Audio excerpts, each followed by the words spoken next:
At Stray's Tutoring?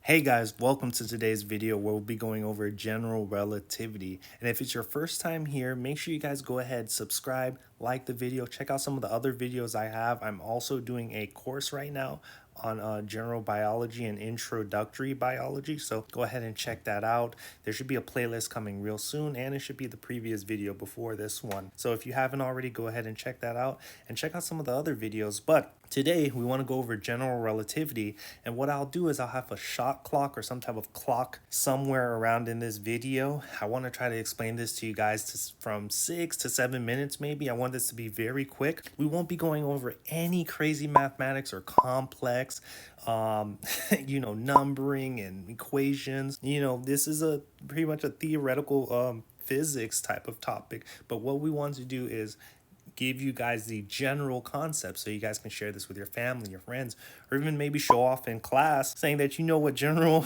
relativity is, and just some cool facts, fun facts, or even if it's just a general idea of exactly what it is. So let's go ahead and get started. So what is general relativity?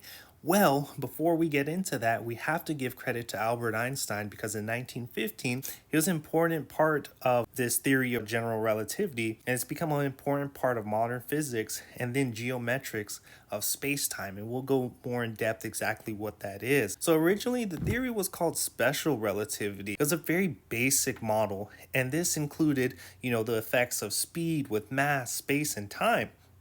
Then later, he came up with the theory of general relativity, which connected space-time and gravity. So this special relativity was pretty basic, right? It only helped explain the connection between time and space, and didn't consider gravity. So gravity was not a best friend at that time. But it's not until we got into the theory of general relativity, that's when, and I'm just trying my best to draw a heart, that's where we mesh together space-time and gravity, okay?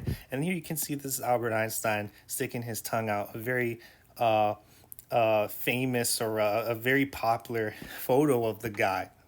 So let's go into this more. So we said general relativity was published in 1915 by Albert Einstein. And, this was a very important part of theoretical physics and modern physics, right? And really set the foundation for the geometry of space-time.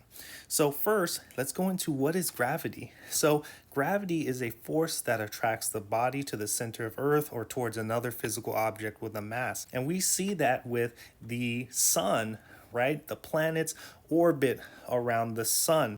The greater massive object, which would be the sun, has all these other bodies that are attracted towards that center. Or even another example is Earth, where we have Earth and then we have the moon just orbiting around.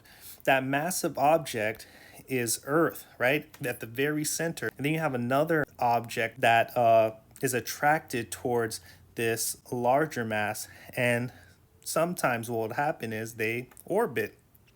So to further this idea of gravity, you have Einstein's theory of general relativity backing this. So general relativity starts with the idea that there's a massive object that creates a curve in space. So as I explained, we have Earth, and then you have the moon orbiting Earth, right? Earth, for example, let's say down here, the massive object creates a curvature in time, in space, and this curve creates a force of gravity. So you have this very massive object, then you have a massive object here, but of course this mass is way, way larger, and you can see right now what it's doing is it's causing this curve, and this allows much smaller objects to orbit or suborbit the larger object. And this is exactly why we have the moon that orbits the Earth, or in our other picture here, we have all these planets that are lined up and they orbit, right? They orbit the sun. The sun is the large, massive object, and is creating a curve in space, and that allows these smaller objects to orbit around that larger object. And this is all general relativity. So is it a 2D plane, 3D plane? Let's go into more depth, because if you look here, this kind of just gives us an idea, or just for us to interpret what general relativity is like, right?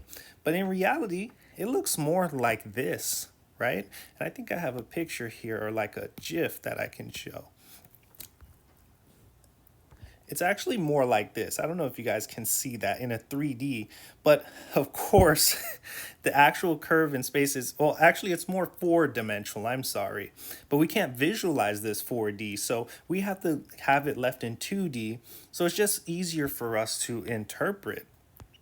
So Einstein constructed this general relativity to be a coordinate system. So it combines three dimensions of space and one dimension of time into this single four-dimensional manifold that we see here.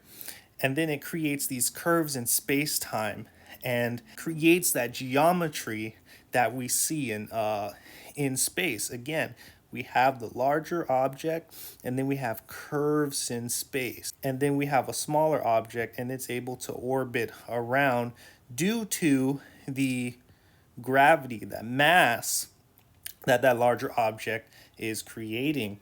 So in our last slide, we'll have an example here, and this should seal it for you guys. This takes the cake. Perfect example, the great trampoline example, where you have that massive object. Let's just say that's Earth, that stainless steel ball. You drop another smaller ball, you can see it is attracted to that larger ball, because what that ball is doing is creating a curve in that quote unquote, that curvature in space. And then you have a smaller object that is attracted to that larger object that's creating that curve. Thus, it's attracted, and then it would actually orbit. So this great trampoline example is a perfect example. If you look up general relativity, you're going to see a lot of images just like this one, and definitely of this trampoline, okay? So that's it, guys. There's no mathematics here, just the general concept. General relativity, published by Albert Einstein in 1915.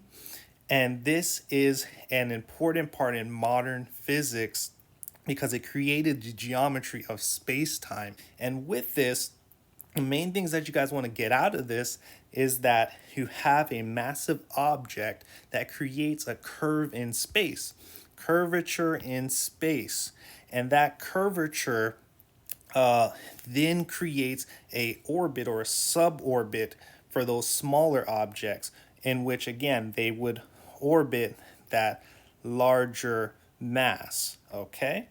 And this is another example here I forgot to point out. Small object, small curvature. And this is what we see with our solar system, okay? So I hope this helped you guys out. If there's one thing that you can take from this is, a very, very, very monumental finding from Albert Einstein, a very great theory that has changed physics and is a big part of modern physics. So I hope this helped you guys. Let me know what you guys think. Let me know if you have any questions. Also, check out Origins Weekly. I will link an article there where it has a bit more information if you guys want to take a look. And I'll see you guys in the next video. Peace.